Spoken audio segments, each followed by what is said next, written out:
Hello everyone, কেমন আছেন সবাই? শুভ দুপুর। ইউএস কিচেন থেকে সবাইকে আবারও স্বাগতম। চলে আসলাম আজকে ইউএস কিচেনের কী রান্না হচ্ছে সেই আয়োজন নিয়ে।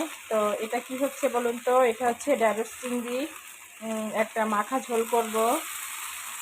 অলরেডি এটা আমি একটু ভেজে নিচ্ছি, যেহেতু মশলা টশলা অ্যাড করে চিংড়ি দিয়ে প্রসেসিং হয়ে গিয়েছে। এখন একটু ভালো করে অল্প মিডিয়াম টু লো হিটে একটু ঢ্যাঁড়সটাকে একটু ভেজে নিচ্ছি। আমি একটা আলুও দিয়েছি এভাবে।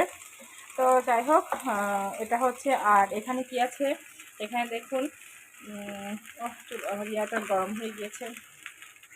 এখানে আছে মোচা চিংড়ি। দেখুন, মোচা চিংড়ি অলরেডি ডান। আমি চুলাটা স্টপ করে দিয়েছি।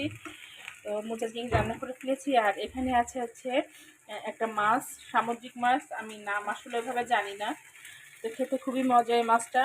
তো এটা ধনেপাতা দিয়ে আমি একটা মাখা ঝোল করে ফেলেছি গ্রেভি আকারের।